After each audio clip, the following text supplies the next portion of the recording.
ବାଇଗଣ ଅମୃତଭଣ୍ଡା କଦଳୀକୁ ରଖିଦେଇଛି। ଏଠି ହରଡ଼ ଡାଲି ସୋୟାବିନ୍, ଏଠି ମସଲା ପାଇଁ ଟମାଟୋ, 2ଟା ଶୁଖିଲା ଲଙ୍କା, ତେଜପତ୍ର, କଟା ପିଆଜ, ଅଦା ରସୁଣ ଛେଚା। ଏଠି ପରିବାକୁ ପ୍ରେସରରେ ଦେଇକି ମୁଁ ଲୁଣ ହଳଦୀ ଦେଇକି ବସେଇଦେଲି। ସୋୟାବିନ୍କୁ ଏଠି ସିଝେଇକି ଚିପୁଡ଼ିକି ରଖିଦେଇଛି। ପ୍ରଥମେ ତେଲ ଗରମ କରି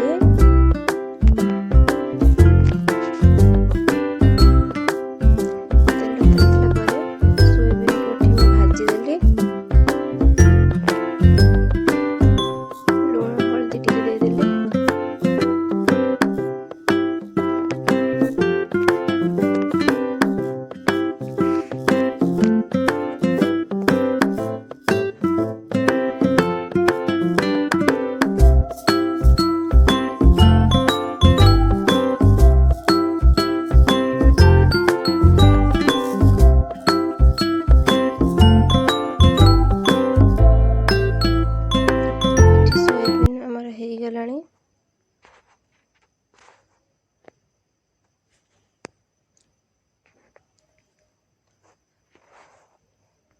ଗୋଟେ ଜାଗାକୁ ତାକୁ ବାହାର କରିଦେଲି।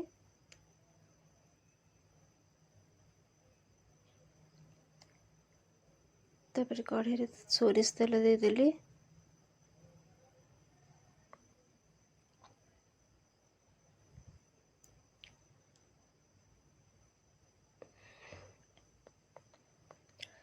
ତାପରେ ଜିରା ପକେଇଲି,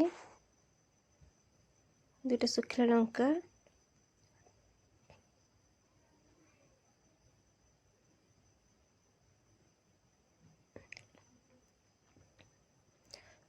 ଗୋଟେ ତେଜପତ୍ର ଦେଇଦେଲି।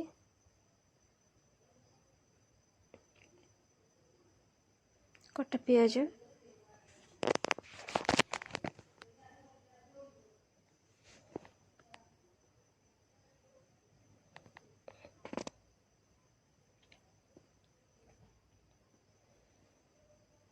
ପିଆଜ ବ୍ରାଉନ୍ ହେଲା ଯାଏଁ ତାକୁ ଟିକେ ଭାଜିଲି।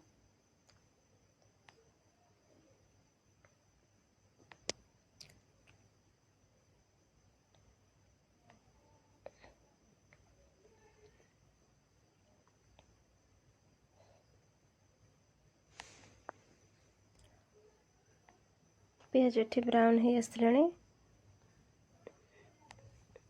ସେଥିରେ ମୁଁ ଅଦା ରସୁଣ ଛେଚାକୁ ପକେଇଦେଲି।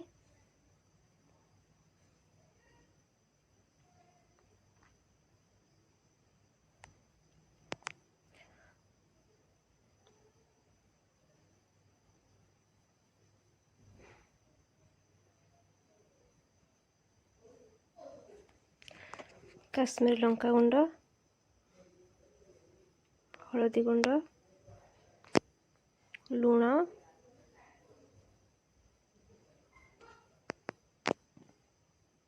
ଟିକେ ଜିରା ଗୁଣ୍ଡ,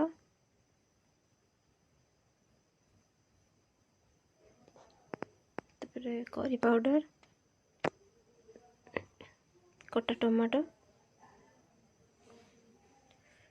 ଦେଖି ଭଲ ଭାବେ ଟିକେ କଷିଦେଲି।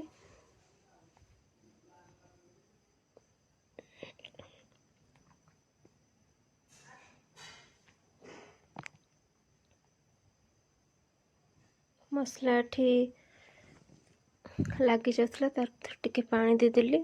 ଟିକେ ପାଣି ଦେଇକି ତାକୁ ଆଉ ଟିକେ ଭଲ ଭାବେ କଷିଲି।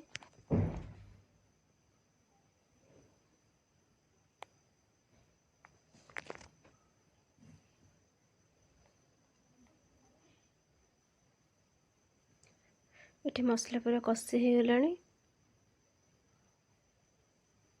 ଭଜା ସୋୟାବିନ୍କୁ ପକେଇଦେଲି।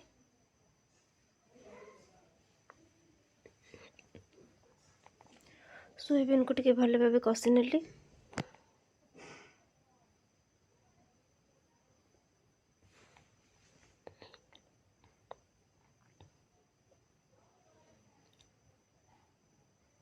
ଏଠି ଆମର ପୁରା ବଢ଼ିଆ ସିଝି ଯାଇଛି। ତାପରେ ଡାଲମାକୁ ମୁଁ ଏଠି ପକେଇଦେଲି।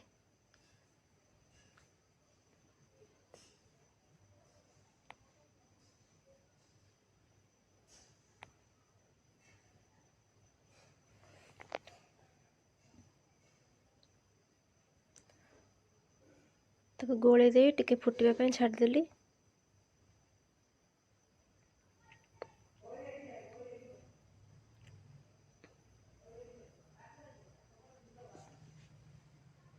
ପାଣି ବି ଦେଇ ଦେଇଥିଲି ମୁଁ ଅଳ୍ପ।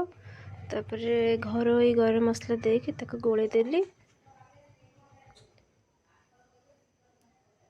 ଏବେ ପ୍ରସ୍ତୁତ ହେଇଗଲା ହରଡ଼ ଡାଲି ସୋୟାବିନ୍ ଡାଲମା।